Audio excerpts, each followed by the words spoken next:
শেখ হাসিনা কি দেশে আছেন? কিছু ক্লু পাওয়া যাচ্ছে যে আসলে শেখ হাসিনা ভারত গিয়েছেন এগুলো না। শেখ হাসিনা সেনাবাহিনী হেফাজতে কোথাও নিরাপদে আছেন দেশের মধ্যে। সেনাপ্রধান কিন্তু একটা কথা বলছিলেন, কথাটা অনেকে খেয়াল করেন নাই। তিনি বলছিলেন যে নিরাপত্তাজনিত কারণে অনেক ভিভিআইপি, মন্ত্রী, এমপি অনেকে কিন্তু তাদের কাছে আশ্রিত আছে। তবে হ্যাঁ, কারোর বিরুদ্ধে যদি আইনি কোনো পদক্ষেপ নেওয়ার ইস্যু হয় তাদেরকে আইনের হাতে তুলে দেওয়া হবে।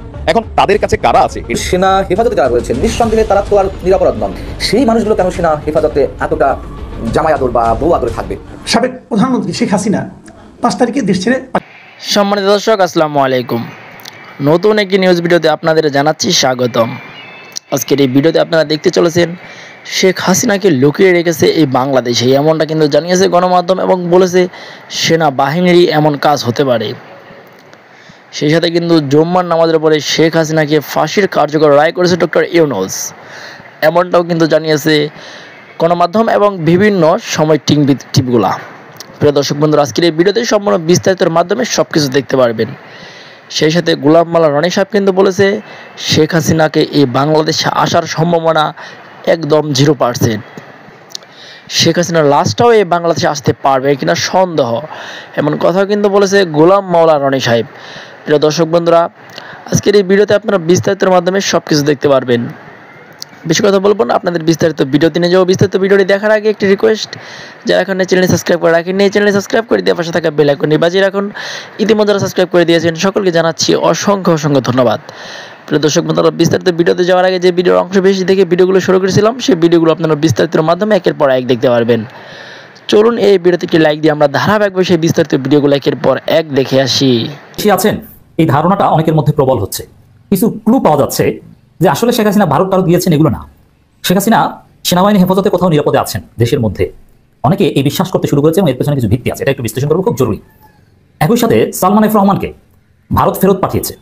সালমান এফ রহমান আসলে শেখ হাসিনা মানে দুইটা কনভেনশনাল উইজডম আর কি, দুইটা ধারণা যে আসলে হাসিনার সাথে রেহানার সাথে সালমান এফ রহমানও গিয়েছিল ওই হেলিকপ্টারে, কিন্তু সালমান এফ রহমানকে ভারত ফেরত পাঠিয়েছে, তারপরে সেনাবাহিনী হেফাজতে ছিল, তারপরে নাটক করে গ্রেপ্তার দেখিয়েছে, সেই নৌকাতে করে পালানোর সময় গ্রেপ্তার। দ্যাট ওয়াজ নাটক, ড্রামা। এর কারণটা কি এই কনসেপশনের? এগুলো কিন্তু জাস্ট হাইপোথেসিস। আমি একটার ব্যাপারে চূড়ান্ত আমি এখন টেস্ট করবো, এটা বিশ্লেষণ করবো।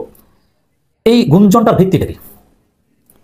প্রথম আলোর একটা রিপোর্ট আমাদের কাছে এসেছে, যেখানে স্পষ্টতভাবে লেখা, কর্মকর্তারা জানিয়েছেন তারা যে পথেই যাক না কেন ভারতের স্থানীয় সময় সোমবার বেলা প্রায় 1:30 হাসিনা, তার বোন রেহানা ও আওয়ামী লীগের জ্যেষ্ঠ সংসদ সদস্য সালমান এফ রহমানকে হেলিকপ্টার থেকে উড়োজাহাজে স্থানান্তর করা হয়েছিল, যেটি তাদের দিল্লিতে গিয়ে নেমেছিল। এর মানে স্পষ্ট, এবং আরো নানা সোর্স আমাদেরকে বলেছে, বা আমরা তখন এটাই বলেছিলাম যে হাসিনা, রেহানা এবং সালমান এফ রহমান হেলিকপ্টারে পালিয়েছে। That was true. প্রথম আলো লিখেছে, আরো অনেক সোর্স বলছে। তাহলে সালমান এফ রহমান বাংলাদেশে দাড়ি কাটা অবস্থায় গ্রেপ্তার হয় কিভাবে? That's very interesting.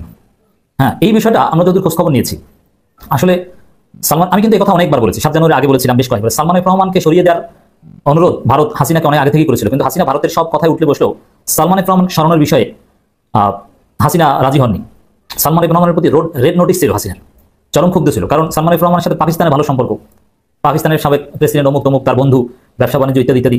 আবার সালমান এফ রহমান পররাষ্ট্রমন্ত্রী না হলেও ভারতের পছন্দের পররাষ্ট্রমন্ত্রীর চাইতে পশ্চিমাদের সাথে সম্পর্ক, বিশেষ করে যুক্তরাষ্ট্রের সাথে সম্পর্কের বিষয়টা হাসিনা সালমানের মাধ্যমেই দেখাতো। নানান কারণে পাকিস্তানপন্থী, যুক্তরাষ্ট্রপন্থী সালমান এফ রহমানের প্রতি ভারত চরম ক্ষুব্ধ ছিল, যার ফলে সালমান এফ রহমান ভারতে গেলেও তাকে ভারত বাংলাদেশে পুশব্যাক করেছে, তারপরে এই গ্রেপ্তার নাটক দেখিয়েছে। এটার যথেষ্ট সম্ভাবনা রয়েছে। এটা সত্য, এই অংশটা সঠিক বলেই আমি এখন পর্যন্ত বিশ্বাস করি। তবে একটা বিষয়, ভারত কি খারাপ? সালমান এফ রহমান এত টাকা পয়সা কি নাই পৃথিবীতে, উনি কি না পেয়েছেন? সে দেশ ত্যাগ করেছেন, তারপরও আবার তার জীবনকে এভাবে বিপন্ন করে দেওয়া হলো, এভাবে হাত বেঁধে তাকে লঙ্গি পরিয়ে কত অপমান অপদস্থ করা হলো। মানে ভারত আসলে যে কি খারাপ! ভারত আসলে তার বন্ধুকেও বন্ধুত্বের সাথে বিশ্বাসঘাতকতা করার সম্ভাবনা থাকলে তাকে ফেলে দেয়। ভারতের চরিত্র, এই মোদীর চরিত্র, এই রয়ের চরিত্র যে কত খারাপ, যদি সত্য হয়ে থাকে সালমান এফ রহমানকে ভারত পুশব্যাক করেছে, সেটার মাধ্যমে বোঝা যায়। অতএব ভারত থেকেও বন্ধু বানাইতে যায় না, ভারতকে চাপের উপর রেখে সম্পর্কের ন্যায্যতা প্রতিষ্ঠা করতে হবে। ভারতকে বিশ্বাসের উপর ভিত্তি করে ভারতের সাথে কোনো সম্পর্ক কারো হতে পারে না। ওরা অমানুষ। বাংলাদেশটাকে ধ্বংস করার পেছনে ভারতের হাত রয়েছে। এখন এটার মাধ্যমে আরেকটা বিষয় স্পষ্ট যে ওবায়দুল কাদের, আরাফাত একটা তথ্য আমরা কেউ পেয়েছি যে আরাফাত ফ্রান্স দূতাবাসের যে দায়িত্বপ্রাপ্ত রাষ্ট্রদূত, তার বাসভবনে আছেন। সেনাবাহিনীর হেফাজতে কারা আছেন তাদের তালিকা প্রকাশ করা হবে কিনা, যারা আছেন তাদেরকে নিয়ে কি ভাবা হচ্ছে, এবং যারা সেনা হেফাজতে রয়েছেন আওয়ামী লীগের শীর্ষ নেতা কিংবা হাসিনা সরকারের মন্ত্রীদের মধ্যে কেউ ছাত্রলীগের শীর্ষ নেতাদের মধ্যে অনেকে, তারা যে সেনা হেফাজতে রয়েছেন তাদের সঙ্গে ডিবি হেফাজতের ছাত্র সমন্বয়কদের যে 6 ছাত্র সমন্বয়ক ছিল 7 দিন ধরে, তার মধ্যে পার্থক্যটা আসলে কি? এই ধরনের নানান ধরনের প্রশ্ন উঠছে, নানান ধরনের গুঞ্জন চলছে, এবং সেখানে যে অনেকেই রয়েছেন সেটি আমরা মোটামুটি নিশ্চিত। 5 আগস্ট শেখ হাসিনা পালিয়ে যাওয়ার পরে দলের নেতা কর্মী মন্ত্রীদের অনেকে শীর্ষ নেতাদের অনেকে পালিয়ে গেছেন, যেমন আত্মগোপনেও রয়েছেন এবং সেনা হেফাজতে রয়েছেন। যে বিষয়টি সেনাবাহিনীর প্রধান জেনারেল ওয়াকারুজ্জামান গত মঙ্গলবার নিজ থেকেই গণমাধ্যমের মুখোমুখি হয়েছিলেন এবং এ বিষয়ে একটি ব্যাখ্যা দেওয়ার চেষ্টা করেছেন বিতর্ক সৃষ্টি হওয়ার পরে। তিনি জানিয়েছেন যে যারা সেনা হেফাজতে রয়েছেন তাদেরকে আশ্রয় দেওয়া হয়েছে যাতে তাদের প্রাণহানির বিষয়গুলো না ঘটে, অপ্রীতিকর অনাকাঙ্ক্ষিত কোনো ঘটনা না ঘটে, বিক্ষুব্ধ জনতার হাতে পড়ে যেন কোনো ধরনের বিচার বহির্ভূত কাজ বা বিচার বহির্ভূত হত্যাকাণ্ড না ঘটে। আমরা জানি অবশ্যই 5 আগস্ট থেকে পরিবর্তিত অবস্থায় অনেকেই এই ধরনের বিচার বহির্ভূত হত্যাকাণ্ডের শিকার হয়েছেন, যেগুলো আমরাও কোনোভাবে চাই না। তবে সেনাবাহিনী কথাও বলেছেন যে তাদের বিরুদ্ধে যদি কোনো ধরনের অভিযোগ থাকে, কোনো মামলা হয়, তাহলে তাদেরকে পুলিশের হাতে সুপোর্ট করা হবে। কিন্তু যেই বিতর্কটি নতুন করে উঠেছে বেশ জোরালো সহকারে এবং খুবই যুক্তিসঙ্গত, ঠিক আছে যারা আছেন তাদেরকে আশ্রয় দেওয়া হয়েছে তাদের জীবনহানির আশঙ্কা থেকে, কিন্তু তাদের একটি তালিকা তো দেওয়া যেতে পারে সেনাবাহিনীর পক্ষ থেকে, যে মন্ত্রীদের মধ্যে কে কে আছেন, এমপিদের মধ্যে কে কে আছেন, ছাত্রলীগ, আওয়ামী লীগ, যুবলীগের শীর্ষ নেতাদের কে কে আছেন সেনা হেফাজতে। এটি দিতে তো কোনো সমস্যা নেই, এবং এটি দিলে যেই বিতর্কের মধ্যে সেনাবাহিনী পড়েছে বা সেনাবাহিনীকে ফেলা হয়েছে এবং যেই জায়গা থেকে জেনারেল ওয়াকারুজ্জামান নিজে থেকেই ব্যাখ্যা দেওয়ার চেষ্টা করেছেন, আমাদের মনে হয় যে এই ধরনের তালিকা অবশ্যই প্রকাশ করা উচিত। নইলে এই বিতর্কের ডালপালা বা গুজব অনেক ধরনের ছড়াবে। সেনাবাহিনী নিঃসন্দেহে এই অবস্থায় এসে কোনো ধরনের বিতর্কের মধ্যে পড়তে চায় না, এবং দেশ যে অবস্থায় পৌঁছেছিল সেনাবাহিনী তার কাজটি সঠিকভাবে পালন করেছে। এর মধ্যে ত্রুটি বিচ্ছুতি কিছু রয়েছে অনেকের মতে, সেগুলো নিয়ে আলোচনা করতে চায় না। তবে বড় একটা ম্যাসাকার থেকে, বড় একটা গণহত্যা থেকে সেনাবাহিনী বাংলাদেশকে বাঁচিয়েছে, এটুকু নিঃসন্দেহে বলা যেতে পারে। এই প্রশ্ন অনেকে তুলছেন যে ডিবি কথিত হেফাজতে ছাত্র সমন্বয়করা যারা ছিলেন, যাদেরকে হেফাজতের নামে রাখা হয়েছিল, সেখানে রাখার পর তাদের উপর কী ধরনের মানসিক নির্যাতন নিপীড়ন চালানো হয়েছে, আন্দোলন তুলে নেওয়ার জন্য তাদেরকে কতটা চাপ প্রয়োগ করা হয়েছে, এই যে একটা দুঃসহ যন্ত্রণার মধ্যে তারা ছিলেন, তারা তো নিরাপরাধ ছিলেন। কিন্তু সেনা হেফাজতে যারা রয়েছে নিঃসন্দেহে তারা তো আর নিরাপরাধ নন। তাদের বিরুদ্ধে চোখ বন্ধ করে বলে দেওয়া যায় যে লুণ্ঠনের অভিযোগ রয়েছে, টাকা পাচারের অভিযোগ রয়েছে, কারোর বিরুদ্ধে হয়তো গুম খুনের মতো অভিযোগ থাকতে পারে। সেই মানুষগুলো কেন সেনা হেফাজতে এতটা জামাই আদর বা বউ আদরে থাকবে? নিশ্চয়ই সেনাবাহিনী তাদের উপর নির্যাতন চালাচ্ছে, আমরা জানি না কী করা হচ্ছে। এই তুলনাটি এসেছে, এবং আবার কেউ কেউ বলছেন যে যারা সেনা হেফাজতে রয়েছেন তাদেরকে আসলে আশ্রয় দেওয়া হয়েছে বিষয়টি এমন নয়, তারাই সেনাবাহিনীর কাছে আশ্রয় চেয়েছে, সেনাবাহিনীর মতন একটি বাহিনীর অধীনে সেফ জোনে থাকতে চেয়েছে, যাতে তাদের উপরে ফুলের আঁচড়টুকু না পড়ে। নানান ধরনের প্রশ্ন উঠবে, খুব স্বাভাবিক। আমি মনে করি সেনাবাহিনীকে এই ধরনের বিতর্কের বাইরে থেকে অনতিবিলম্বে একটি তালিকা প্রকাশ করা উচিত। সেনাপ্রধান যেটি বলেছেন সেই কথা আমি আবারও বলি, তার কথা যৌক্তিকতা আছে, কিন্তু তালিকা প্রকাশটি খুব বেশি জরুরি। একটা আশ্চর্যজনক বিষয় হচ্ছে, মানে ভাবিয়ে পেশটা ধরছে, এবারটা তো এয়ারপোর্টে আটক হয়েছিল, তো এয়ারপোর্টে আটক হলে কালকে আবার কেমনে, মানে ওই জায়গা থেকে আটক হইলো, ঘটনাটা কি? তবে অনেকে বলছেন যে এই মুহূর্তে, আমিও সকালে বলছি, বাংলাদেশ সেনাবাহিনীর কাছে এই সকল এমপি মন্ত্রীগুলা, বিশেষ করে যারা দুর্নীতি বেশি করছে, পাবলিক রোশানলে আছে, পাবলিকের বিগ্রহে রাখছে, এরা কিন্তু আশ্রিত আছে। তো এক একজনের এক এক জায়গায় টেকনিক্যালি উপস্থাপন করা হয়।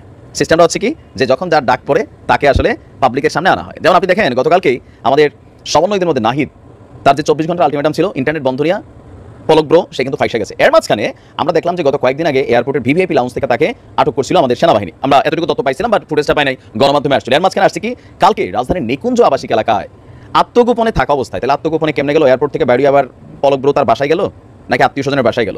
গত পরশুদিন থেকে শুরু হয়েছে কালামাগুর ওরফে সাবেক স্বরাষ্ট্রমন্ত্রী, তাকে ধরার জন্য ঢাকার বিভিন্ন বাসায় আপনারা দেখছেন যে একটা অভিযান চলছে। এর মাঝখানে খেলা হবে কিন্তু আমাদের শামীম ওসমান, তিনাকেও ধরার জন্য সিলেটে অভিযান চলছে। এর পাশাপাশি এই অভিযানের মধ্যে বাটে পড়ে গেছে রাজধানীর নিকুঞ্জ আবাসিক এলাকায় আত্মগোপনে থাকা সাবেক ডাক, টেলিযোগাযোগ এবং তথ্য প্রযুক্তি প্রতিমন্ত্রী পলক ব্রো এবং জাতীয় সংসদের সাবেক ডেপুটি স্পিকার শামসুল হক টুকু। কাউকেই মনে হয় আর ছাড় দেওয়া হবে না। তারা দেখি আসলে কিভাবে কি হলো ঘটনাটা। ডিএমপি বলছেন, ঢাকা মেট্রোপলিটন পুলিশ বলছে, গোপন সংবাদের ভিত্তিতে খিলক্ষেত থানাধীন নিকুঞ্জ আবাসিক এলাকা হতে আত্মগোপনে থাকা অবস্থায় পলক এবং জাতীয় সংসদের সাবেক ডেপুটি স্পিকার শামসুল হক টুকুকে তারা গ্রেপ্তার করা হয়েছে। ইতিমধ্যে তাদের নামে রাজধানীর পল্টন থানায় মামলা হয়েছে, আর এই কারণে তাদেরকে গ্রেপ্তার দেখানো হয়েছে। এর আগে বৈষম্যবিরোধী ছাত্র আন্দোলনকে কেন্দ্র করে 2 জন নিহতের ঘটনায় নিউ মার্কেটে থানায় হওয়া মামলায় সাবেক সালমান এফ রহমান আনিসুল হক, তাদের বিরুদ্ধে মামলা হলো, দেখলাম তারা হাজির হলো, এরপর তারা গ্রেপ্তার হলো। তার মানে যাদের বিরুদ্ধে মামলা হচ্ছে, সেনাপ্রধান কিন্তু একটা কথা বলছিলেন, কথাটা অনেকে খেয়াল করেন নাই। তিনি বলছিলেন যে মানে নিরাপত্তাজনিত কারণে অনেক বাংলাদেশের বহুমুখী গুজব অতীতে যে কোনো সময় আসছে ডালপালা বিস্তার করেছে। যারা ক্ষমতা হারিয়েছেন তারা ক্ষমতা লাভের জন্য স্বপ্ন দেখছেন, যে স্বপ্নের কোনো বাস্তবতা নেই, কিন্তু তারা স্বপ্ন দেখছেন। যারা হিন্দু সম্প্রদায়ের লোক রয়েছেন তাদের মধ্যে বিভিন্ন গ্রুপ উপগ্রুপ হয়ে গিয়েছে। আওয়ামী লীগের যে সকল লোক আন্ডারওয়ার্ল্ডে চলে গেছেন, তাদের টাকা পয়সা সহায় সম্পত্তি তারা চেষ্টা করবে তাদের দলের জন্য খরচ করার সুযোগ খুঁজতে। তারপর দীর্ঘদিন যাবৎ আমি আওয়ামী লীগের অনেক বড় বড় নেতার সঙ্গে কথা বলেছি, তারা কিন্তু আওয়ামী লীগের নেতাকর্মীর চাইতে, সেনাবাহিনীর চাইতে, পুলিশ বাহিনীর চাইতে দুটো জিনিসকে মনে করতো যে তাদেরকে ক্ষমতায় টিকিয়ে রাখার জন্য বা তাদের নিরাপত্তার জন্য এটা নিয়ামক। এই দুটো জিনিসই তাদেরকে টিকিয়ে রেখেছে এবং আগামী দিনগুলোতেও তারা এই দুটো জিনিস নিয়েই বেঁচে থাকতে পারবে। তাদের প্রথম স্লোগান ছিল, যতদিন শেখ হাসিনা আছে বা শেখ হাসিনার হাতে বাংলাদেশ, ততদিন তারা নিরাপদ, দেশ নিরাপদ। ফলে শেখ হাসিনাকে তারা 100 বছর বাঁচিয়ে রাখতে চেয়েছিল, 100 বছর ক্ষমতায় রাখতে চেয়েছিল, এবং সে 1000 বছর বেঁচে থাকুক, এরকম একটা ফোবিয়া, ঠিক ফোবিয়া বলতে এটা ভীতিকর একটা অবস্থা বলা হবে, ফোবিয়া না, ঠিক একটা আশাবাদ তাদের মধ্যে ছিল।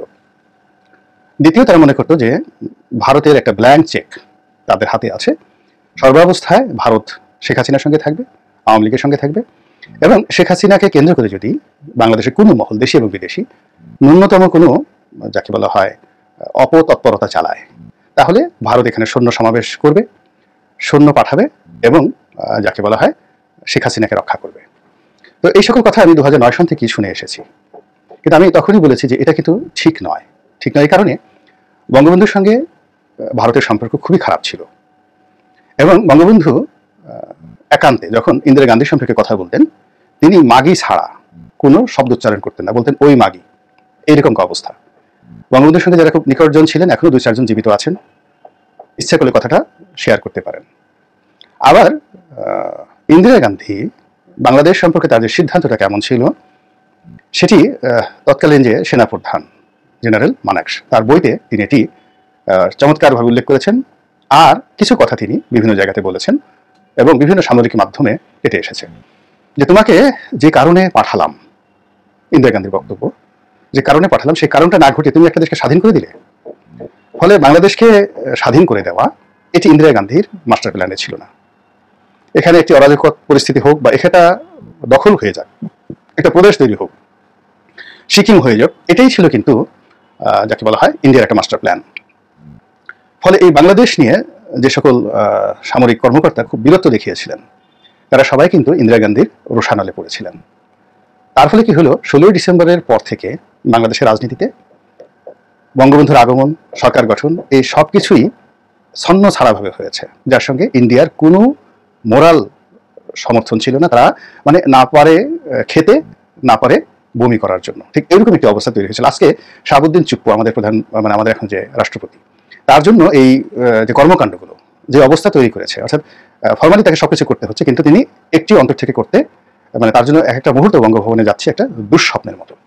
ঠিক তদ্রুপ 1972 থেকে 75-এর 15ই আগস্ট পর্যন্ত সবকিছুই ভারতের জন্য একটা দুঃস্বপ্ন ছিল। বাংলাদেশে যা কিছু ঘটছে, এবং ভারত কখনোই চায়নি আওয়ামী লীগ সরকার সফল হোক, এটা বঙ্গবন্ধু জানতেন, এবং এই কারণে তিনি প্রাণান্ত চেষ্টা করেছিলেন ভুট্টোর সঙ্গে বন্ধুত্ব করার জন্য, এবং ওআইসির মাধ্যমে ইসলামী দুনিয়াতে একটা বন্ধুত্বের বলয় তৈরি করার জন্য। তিনি জানতেন যে তখন মার্কিন যুক্তরাষ্ট্র তাকে গ্রহণ করছে না, যদিও তিনি সারা জীবন কিন্তু আমেরিকান লবির মানুষ ছিলেন।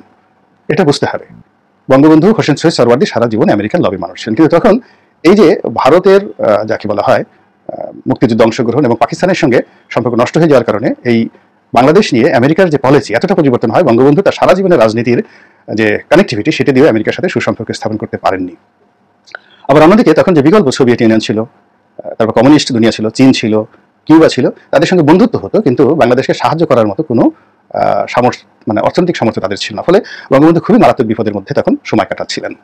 তো এরই মধ্যে যখন পরিস্থিতি নিয়ন্ত্রণের বাইরে চলে যায়, বঙ্গবন্ধু শক্তি প্রয়োগ করতে থাকেন, অনেক দেশীয় এবং বিদেশি তিনি রাজনৈতিক শক্তি, সামরিক শক্তি তৈরি করে ফেলেন, এবং আজকের দিনে যে পুলিশ নির্ভরতা ছিল আওয়ামী লীগের, এবং তিনি সেনাবাহিনীর বিরুদ্ধে পুলিশকে একটা বিকল্প অস্ত্রধারী শক্তি হিসাবে তিনি প্রতিষ্ঠা করতে চেয়েছিলেন। একই কাজ কিন্তু বঙ্গবন্ধু করেছিলেন পুলিশ এবং রক্ষী বাহিনীর মাধ্যমে, যেটি তিনি সফল হতে পারেননি।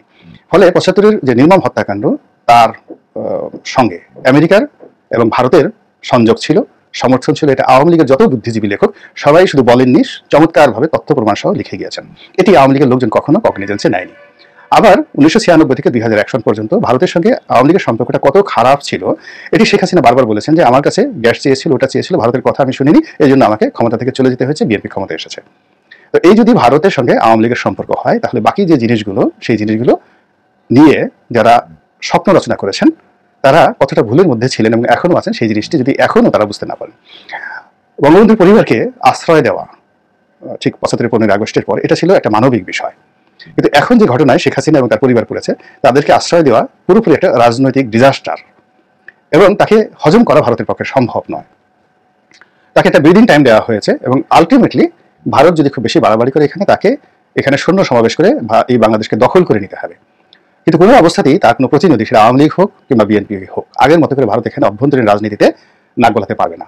এটা সেটেলড হয়ে গিয়েছে, এখন সে দখল করে নিতে পারে। আর সেই দখল প্রক্রিয়াতে যদি আওয়ামী লীগ সংযুক্ত হয়, বাংলাদেশের এই অংশটি যদি ভারতের একেবারে ত্রিপুরার মতো হয়ে যায়, খুঁজে খুঁজে খুঁজে খুঁজে আওয়ামী লীগের প্রতিটি লোকের মানে যাকে বলা হয় জীবনে যে দুর্বিষহ ঘটনা ঘটাবে দেশপ্রেমিক মানুষ একেবারে কিয়ামত পর্যন্ত, যে এদের এই যে লেন্দুর দর্জির মতো, এদের কারণে আজ এই বাংলাদেশ ভারতের একটা অঙ্গরাজ্যে পরিণত হয়েছে। এখন অভ্যন্তরীণ রাজনীতিতে কোনো অবস্থাতেই বর্তমান চলমান অবস্থাতে ভারতের সঙ্গে বন্ধুত্ব অসম্ভব ব্যাপার। এই যে সরকার, ডক্টর ইউনূসের সরকার, এটির সঙ্গে কাগজে কলমে ভারতের সম্পর্ক আছে, আমেরিকার সম্পর্ক আছে, কিন্তু স্থানীয় যে জনমত এবং সীমান্তের ভিতরে যে রাজনৈতিক শক্তিগুলো রয়েছে, এটা 100% ভারত বিরোধী শক্তি, এবং তারা প্রয়োজনে ভারতের বিরুদ্ধে অস্ত্র হাতে নিয়ে সিভিল ওয়ারে তারা যুক্ত হবে। অর্থাৎ এখানে অভ্যন্তরীণভাবে খুঁজে খুঁজে শ্রেণী শত্রু আওয়ামী লীগকে খুঁজবে আর সীমান্তের উপারে গিয়ে ভারতীয় সৈন্যবাহিনীর সাথে যুদ্ধ করবে। এরকম একটা অবস্থা তৈরি হয়ে গেছে। এবং এইরকম যদি একটা ভারতের বিরুদ্ধে জিহাদের ডাক দেওয়া হয়, যুদ্ধের ডাক দেওয়া হয়, 1 কোটি মানুষ ঘর সংসার ত্যাগ করে ভারতের বিরুদ্ধে অস্ত্র হাতে নেওয়ার জন্য দাঁড়িয়ে আছে। বুঝতে হবে ভারতকে, এবং ভারতে বসে যারা বাংলাদেশে রাজনীতি করতে চান তাদেরকে। কথাগুলো বললাম এই কারণে, খুব প্রচার হচ্ছে আওয়ামী লীগের লোকজন এই শেখ হাসিনা আসবেন, প্রতি বিপ্লব ঘটাবেন। যারা জ্ঞানীগুণী দার্শনিক তারাও বলার চেষ্টা করছেন প্রতি বিপ্লব হবে। আমি মনে করি যে আওয়ামী লীগের রাজনীতি আপাতত শেষ। আগামী 2-4-5 বছরের মধ্যে তারা কোনো অবস্থাতে রাজনীতিতে জনপ্রিয়তা পাবে না। যদি বর্তমান সরকার একটি নির্বাচনের দ্বার উন্মুক্ত করে দেয়, যেভাবে অতীতে শহীদ প্রেসিডেন্ট জিয়াউর রহমান তাদেরকে একটা সুযোগ দিয়েছিল 79 নির্বাচনে, তারপরে 2টো নির্বাচন, সংসদ নির্বাচন এবং প্রেসিডেন্সিয়াল নির্বাচন, ওইরকম যদি একটা সুযোগ তাদেরকে দেওয়া হয়, তাহলে 1978 সনে 79 সনে তাদের যে অবস্থা তৈরি হয়েছিল ঠিক একই অবস্থা এই বাংলাদেশে তৈরি হবে। অর্থাৎ বর্তমান সরকার যদি স্পেশাল প্রোটেকশন দিয়ে চায় যে আওয়ামী লীগ বাংলাদেশে রাজনীতি করবে এবং নির্বাচন করবে, তো সেক্ষেত্রে বড়জোর 25 থেকে 30টি সংসদীয় আসন তারা পেতে পারে। আর যদি প্রেসিডেন্সিয়াল ফর্ম অফ গভর্নমেন্টে চলে যায়, তাহলে আওয়ামী লীগের পক্ষে রাষ্ট্রপতি পদে দাঁড়ানোর জন্য লোক খুঁজতে খুঁজতে যান বের হয়ে যাবে, লোক খুঁজতে খুঁজতে। এবং শেখ হাসিনা বা জয় যদি পদে দাঁড়ান, কিংবা শেখ রেহানাকে যদি দাঁড়ানো করানো হয়, তাদের ইমেজ এখন এমন একটা পর্যায়ে চলে গিয়েছে, যার ফলে তাদের জামানত বাজেয়াপ্ত হবে রাষ্ট্রপতি পদে যদি তারা দাঁড়ান। আর যদি পার্লামেন্টারি ফর্ম অফ গভর্নমেন্ট থাকে, তো সেক্ষেত্রে 25-30টা যদি ফেয়ার ইলেকশন হয়, 25-30টা সিট তারা এভাবে পাবেন। এবং এভাবে ধীরে ধীরে আগামী 20 বছর বসে তাদেরকে রিনোভেট করতে হবে, এবং ভালো কিছু আশা করা যেতে পারে, নট বিফোর 20 ইয়ার্স। কিন্তু এর আগে যদি কেউ তাড়াহুড়া করে, বেশি কথা বলে, বড় স্বপ্ন দেখে, তাহলে এখন যে সমস্যার মধ্যে আওয়ামী লীগের নেতাকর্মীরা আছেন তাদেরকে আরও বিপদ এবং বিপত্তির মধ্যে পড়তে হবে। এরপরে শেখ হাসিনার বয়স এখন 80 বছরের মতো, তিনি দেশে আসবেন, রাজনীতি করবেন, এটা তো একেবারে অসম্ভব একটি বিষয়। ভারত তাকে বাংলাদেশে যদি প্রত্যার্পণ করে, এটা অস্বাভাবিক কিছু নয়, তাকে জেলখানায় যেতে হবে এবং জেলে মরতে হবে, এবং এটি তার জন্য সম্মানজনক হবে যে তিনি দেশের মাটিতে মরতে পারেন। কিন্তু যদি তার বিরুদ্ধে আন্তর্জাতিক আদালতে মামলা হয় এবং যথেষ্ট এভিডেন্স রয়েছে, মানে এই মামলা না হওয়ার কোনো কারণে, এবং মামলা হওয়ার সঙ্গে সঙ্গে তাকে আন্তর্জাতিক আদালত, যেটা ট্রাইব্যুনাল রয়েছে, সেখানে হস্তান্তর করতে হবে ভারতকে, যেভাবে সার্বিয়ার প্রেসিডেন্টকে হস্তান্তর করা হয়েছিল। তো ক্রোয়েশিয়া, সার্বিয়া এবং বসনিয়া হার্জেগোভিনা যে ত্রিমাত্রিক যুদ্ধ হয়েছিল, সেখানে সার্বিয়ার যে প্রেসিডেন্ট যে নির্মম নিষ্ঠুরতা চালিয়েছিলেন এবং তার বিরুদ্ধে আন্তর্জাতিক আদালত হেগে যে বিচার হয়েছিল, ঠিক একইভাবে বাংলাদেশের এই শেখ হাসিনা রেজিমের বিরুদ্ধে যে বিচার প্রক্রিয়ার চেষ্টা চলছে সরকারের পক্ষ থেকে এবং বিভিন্ন দেশি বিদেশি সংস্থার পক্ষ থেকে, তাই যদি হয় তাহলে তাকে আন্তর্জাতিক আদালতে হস্তান্তর করা হবে। এবং সেক্ষেত্রে আদালতের রায় তিনি খালাস পাবেন, বাঁচবেন, মরবেন না কি হবে না হবে সেটা আর একটা বিষয়, যেহেতু সেটি আইন আদালতের বিষয়, আমি ওটার পরিণতি বললাম না। আর ইতিমধ্যে যদি খুব প্রকৃতির একেবারে স্বাভাবিক নিয়মে তার মৃত্যু ঘটে, তাহলে তার লাশ হেলিকপ্টার করে বাংলাদেশে আসবে এই 2-4-5 বছরের মধ্যে, এবং সুন্দর করে তার লাশ বঙ্গবন্ধুর মাজারের পাশে তার লাশ দাফন হবে। এটা আমার কাছে এখনো অসম্ভব মনে হচ্ছে। আল্লাহ ভালো জানেন ভবিষ্যৎ সম্পর্কে, কিন্তু এটি আমার যে ক্ষুদ্র বুদ্ধি, সেই বুদ্ধি অনুযায়ী অসম্ভব মনে হচ্ছে।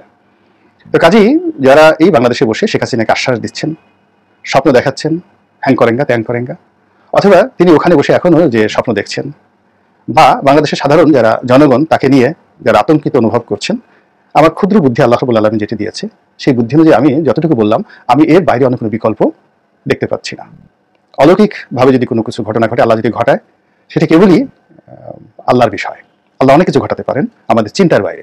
এখন যারা ক্ষমতায় এসেছেন, যারা মন্ত্রীর চেয়ারগুলোতে বসে আছেন, তারা এই জায়গাতে বসবেন ঠিক 5 তারিখ পর্যন্ত, 6 তারিখ পর্যন্ত আমরা কল্পনা করিনি, 6 তারিখও কল্পনা করিনি অনেকের ব্যাপারে।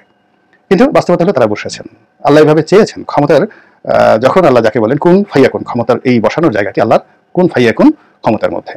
এবং এই ক্ষমতায় যারা বসেন, এখানে সূরা আল ইমরানের সেই যে বিখ্যাত আয়াত আল্লাহ রাব্বুল আলামিনের, তার যে বক্তব্য, তার যে বাণী, আমি যাকে ইচ্ছা তাকে ক্ষমতায় বসাই এবং যাকে ইচ্ছা ক্ষমতা থেকে টেনে হিসড়ে নামাই। এটি এই বাংলার অল্প সময়ের ইতিহাসে 1971 থেকে আজ অবধি কতবার ঘটল। আল্লাহ ক্ষমতায় বসিয়েছেন, টেনে হেসে নামিয়েছেন, লাঞ্ছিত করেছেন, অপমানিত করেছেন, এবং অতীতের অপমানগুলো একটার সাথে আর একটা পরবর্তীতে বেশি হয়েছে। বঙ্গবন্ধুর পরে বঙ্গবন্ধুর নির্মম হত্যাকাণ্ড, তার সঙ্গে যদি আপনি শহীদ প্রেসিডেন্ট জিয়াউর রহমানের হত্যাকাণ্ড চিন্তা করেন, এটা কম নির্মম ছিল না। আবার সত্তার সাহেবের ক্ষমতা থেকে চলে যাওয়া, এরশাদ সাহেবের ক্ষমতা থেকে চলে যাওয়া, তাদের জীবন যায়নি, কিন্তু যতদিন তারা জীবিত ছিলেন এই পৃথিবীটা তাদের জন্য জাহান্নাম ছিল। পরবর্তীতে আবার মঈনুদ্দিন, ফখরুদ্দিন তারা এলেন, বিএনপির যারা ক্ষমতা হারালেন, বেগম জিয়া, তারেক রহমান সাহেব, তাদের আত্মীয় স্বজন, পরিবার পরিজন, তাদের জীবনে সেই 2007 থেকে এখন পর্যন্ত, টিল নাও এখন পর্যন্ত যে অশান্তি চলছে, এটির সঙ্গে পৃথিবীর কোনো আযাবের তুলনা করা যাবে না। মঈনুদ্দিন, ফখরুদ্দিন তারা জীবিত আছেন। 111-এর যারা দোসর, একজন বাংলাদেশে এসে কয়েকদিন খুব পোলাও কুরমা মাখন খেয়েছেন জেনারেল মাসুদউদ্দিন চৌধুরী, এই সময়টিতে এসে তার জীবন যে কোন অবস্থাতে চলে গেছে, তার সাথে তিনি আমেরিকাতে বাড়ির মতো, ব্রিগেডিয়ার বাড়ির মতো যদি তিনি উবারে তিনি ড্রাইভিং করতেন, ওটি তার জন্য কল্যাণ করছিল। তিনি শেখ হাসিনার সুযোগ নিয়েছেন, অস্ট্রেলিয়ার রাষ্ট্রদূত হয়েছেন, এবং শেখ হাসিনাকে ক্ষমতায় বসানোর জন্য ভারতের ক্রিয়ানক হিসেবে তিনি 111-এর সময় যে কর্মকাণ্ড করেছেন, এবং তার ফলে শেখ হাসিনা তাকে যেভাবে পুরস্কৃত করেছে, এমপি বানিয়েছে, বাংলাদেশে পুনর্বাসন করেছেন, এখন খেলা তার উপর কিভাবে যাচ্ছে তিনি ছাড়া আর কেউ বলতে পারবেন না।